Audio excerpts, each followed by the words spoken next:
Javed Iqbal Pakistan railway میں ایک اچھے عہدے سے ریٹائر ہوئے تھے۔ ریٹائرمنٹ کے بعد وہ اپنی بیوی سائمہ اور بیٹے حمزہ کے ساتھ ڈنمارک میں زندگی گزار رہے ہیں۔ جاوید صاحب کہتے ہیں کہ چند دن پہلے ہم سب شام کے کھانے کے بعد تھوڑی دیر سیر کے لیے باہر نکلے۔ راستے پر پھسلن تھی۔ حمزہ کا پاؤں پھسلا اور وہ زمین پر گر گیا۔ سائمہ فوراً اس کی طرف دوڑی، اسے اٹھایا، بوسہ دیا اور سینے سے لگا کر بار بار پوچھنے لگی، بیٹا کہیں چوٹ تو نہیں لگی؟ میں اپنی بیوی کے رد عمل پر حیران رہ گیا۔ قریب پہنچا تو دیکھا کہ سائمہ کی آنکھوں سے آنسو بہہ رہے تھے اور وہ بار بار حمزہ کو ٹٹول رہی تھی کہ کہیں زخم نہ آیا ہو۔ میں نے بیٹے کو سہارا دے کر کھڑا کیا، لیکن دل میں خوف سا بیٹھ گیا کہ شاید واقعی کوئی گہری چوٹ نہ لگی ہو، مگر ایسا کچھ نہیں تھا۔ حمزہ بالکل ٹھیک کھڑا ہو گیا۔ ہماری شادی کو 17 سال بعد اللہ نے ہمیں یہ بیٹا عطا کیا تھا، تبھی وہ ہمارے لیے بے حد قیمتی تھا۔ حمزہ اس وقت 11-12 برس کا تھا۔ گھر واپس آنے پر میں نے سائمہ سے پوچھا، یہ پہلے بھی کئی بار گرا ہے، لیکن آج تم اتنی گھبرا کیوں گئی؟ سائمہ نے کوئی واضح جواب نہ دیا۔ میں نے دوبارہ سوال کیا تو وہ ٹال مٹول کرتی رہی۔ آخر کار ذرا سخت لہجے میں کہا، صاف صاف بتاؤ کیا بات ہے؟ میری سختی پر سائمہ رو پڑی اور پھر میرے سینے سے لگ گئی۔ میں نے اسے تسلی دی اور پوچھا تو اس نے سچائی بیان کی۔ چند دن پہلے میری بہن ناہید پاکستان سے ہم سے ملنے آئی تھی۔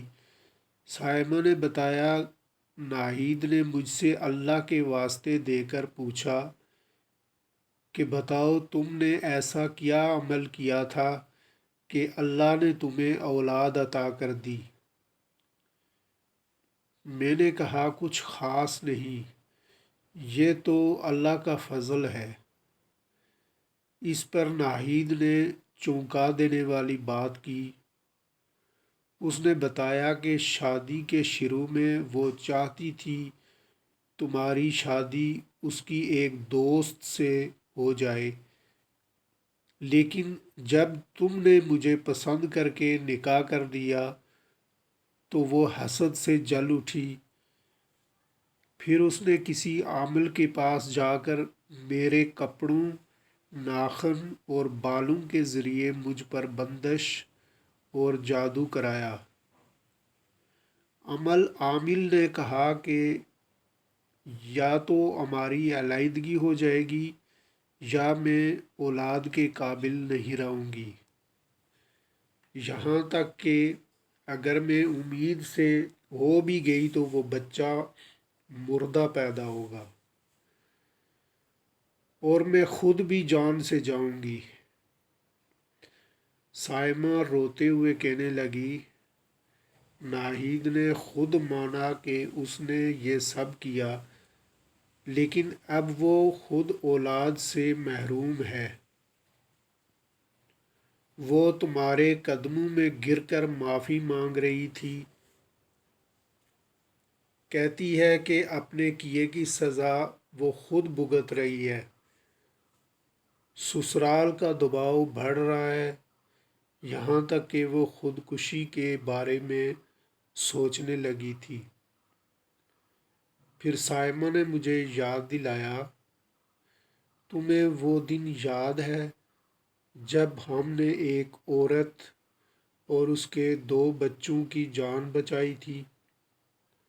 اس نے بھوک اور غربت سے تنگ آ کر بچوں کو نہر میں پھینک دیا تھا۔ تم نے اسے روکا، بچوں کو بچایا، پھر اس کے لیے گھر اور راشن کا انتظام کیا، بچوں کو ہنر سکھایا اور آخر کار ان کے لیے روزگار کا بندوبست کیا۔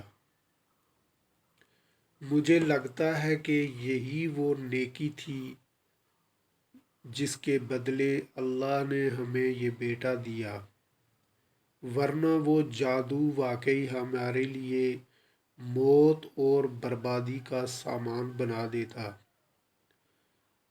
سائمہ کی بات سنتے ہی میری آنکھیں بھر آئیں۔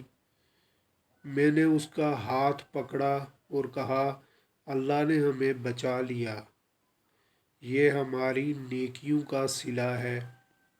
اب ہمیں چاہیے کہ ہم ہمیشہ صدقہ و خیرات جاری رکھیں تاکہ اللہ کی پناہ میں رہ سکیں۔